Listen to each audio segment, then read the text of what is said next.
And here to tell us more about the hottest trend in travel, our friend, travel journalist Angel Castellanos. Angel, how you doing? You're in Berlin here this morning. Tell us what takes you there, buddy.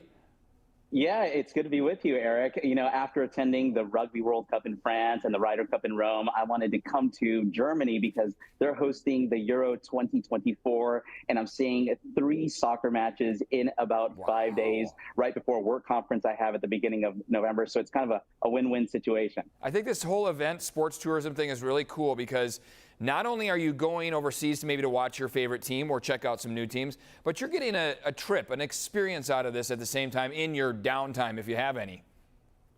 Absolutely. And cities like Berlin are absolutely great to do that in because not only do you get the history and the culture of a world-class city, but you get the memorable experience of a really great sporting event at the same time. Okay, so if someone wants to plan this, whether it's seeing T Swift overseas or a big soccer match or a tennis match or whatever, what do they have to do? How do they plan for this?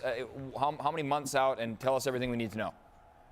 Yeah, I think the first thing is to secure the tickets that you want, well ahead of time. As soon as they go on sale, go ahead and grab those tickets. And the second biggest thing is to secure your accommodation. And I think the more central and close to the venue, the better. For example, I'm staying in a really great residential area of Berlin called Charlottenburg, and I'm staying in a historic hotel from the 1920s, and that's kind of rare in Berlin. So it's the tickets, the accommodations, and then the travel insurance. That's something that you can't really forget, especially in this day and age. You want to make sure that you're protecting that travel investment. I have an annual policy with Allianz, so I'm covered, as soon as I leave my home 100 miles out. So it's really great for me. Yeah, because honestly, you never know that far out what's going to happen, what's going to be happening in the world right now. And on that note, let's talk about real quick about the conflict in Gaza.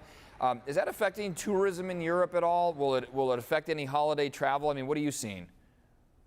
So I'm still seeing, full cafes here in Berlin. I'm seeing the museums are still full. The matches are still happening. So I'm not seeing it affect tourism now. So I'm pretty bullish that it's not going to affect a holiday travel either because I haven't seen the airfare prices go up.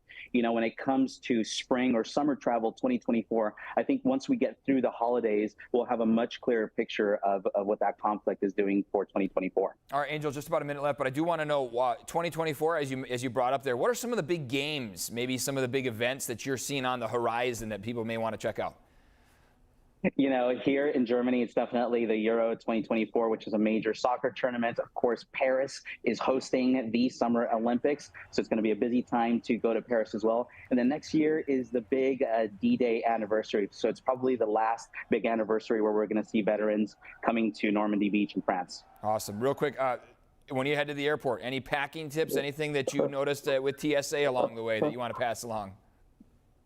Coming here from Southern California, it was pretty smooth. I'm a carry-on only guy because I'm expected to bring home a lot of, soccer souvenirs. I'm seeing Union Berlin and Napoli tonight. So all my nieces and nephews definitely want that soccer gear. So I'm doing carry-on, but then I have an extra packable duffel to bring all the souvenirs home in. I think when I first met you 6 years ago, you showed me how to pack things tight in that carry-on. I remember that segment. All right, we got to run. Angel, safe travels to you, buddy. All right, thanks so much, Eric. We'll be right back.